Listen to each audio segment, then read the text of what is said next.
नमस्ते सबैजनालाई। राष्ट्रिय परिचय पत्र तथा पञ्जीकरण विभागले तपाईँ हाम्रै सहजताका लागि क्युआर कोड सहितको राष्ट्रिय परिचय पत्रको डिजिटल कपी अर्थात् इएनआइडी डाउनलोड गर्न मिल्ने सुविधा सञ्चालनमा ल्याएको छ। आजको यस भिडियोमा मैले हजुरहरूलाई इएनआइडी कसरी डाउनलोड गर्ने भनेर देखाउन गइरहेको छु। लिसन है लिसन। यसका लागि हामीहरू कुनै एउटा ब्राउजरमा जानुपर्ने हुन्छ।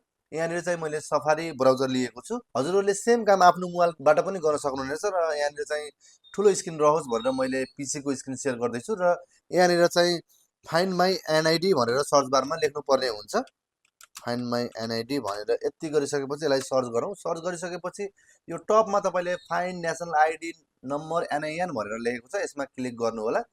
यति गरिसकेपछि तपाईँहरूले यहाँनिर चाहिँ डाउनलोड योर इएनआइडी भनेर लेखेको देख्न सक्नुहुनेछ र यहाँनिर इन्फर्मेसनहरू फिलअप गर्नुपर्ने हुन्छ।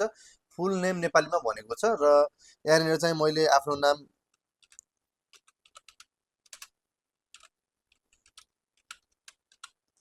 अनिल अर्याल लेखेँ। त्यसपछि अङ्ग्रेजीमा लेख्नुपर्छ, नेपालीमा लेखिसकेपछि अब जन्ममिति विक्रम सम्मतमा भनेको छ। त्यसपछि नागरिकता जारी मिति विक्रम सम्मतमा, त्यसपछि क्याप्चा।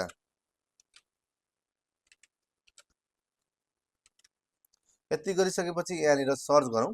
सेक्युरिटी कन्सर्नका कारण अहिले चाहिँ रजिस्टर मोबाइल नम्बरमा चाहिँ तपाईँको ओटिपी पठाउने गर्न थालेको छ र तपाईँहरूले राष्ट्रिय परिचय पत्र बनाउँदा जुन नम्बर युज गर्नु भएको थियो त्यो नम्बरमा चाहिँ ओटिपी आउने हुन्छ। यहाँनिर चाहिँ मेरो ओटिपी आइसकेको छ। भेरिफाई ओटिपी गरौँ। यहाँनिर चाहिँ मेरो राष्ट्रिय परिचय पत्र नम्बर लगायत मेरो विवरणहरू पनि देखिएका छन् र तलपट्टि डाउनलोड कार्ड भनेर लेखेको छ र तलपट्टि पासवर्ड फर्मेटमा चाहिँ तपाईँको first 4 letter of your name upper case भनेको छ र तपाईँको जन्म साल लेख्नुपर्ने हुन्छ। 2043 भयो 43, 2050 को भयो 50, यसरी लेख्नुपर्ने हुन्छ र यहाँनिर चाहिँ डाउनलोड कार्ड गरौँ। यहाँनिर चाहिँ कार्ड डाउनलोड भइसक्यो र यहाँनिर चाहिँ हामीहरू डाउनलोडमा जाउँ। अब यसरी खोलिसकेपछि अब मैले यसलाई ठुलो स्क्रिनमा देखाएँ। The document is passport protected भनेको छ। यो डकुमेन्ट पिडिएफ चाहिँ के छ भन्दाखेरि मेरो डकुमेन्ट पिडिएफमा छ र यो पासपोर्ट प्रोटेक्टेड पिडिएफ हो। यसमा चाहिँ पासपोर्ट हाल्नुपर्छ।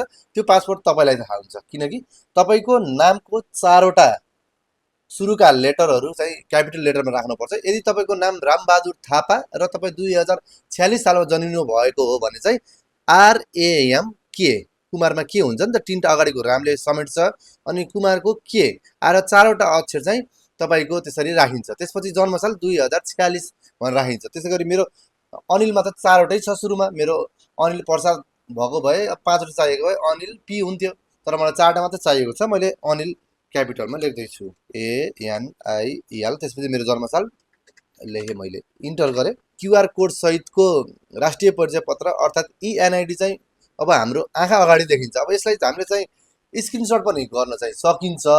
पिडिएफ फर्मेटमै हेर्ने हो भने चाहिँ हरेकपल्ट पासवर्ड चाहिँ हान्नुपर्ने हुन्छ।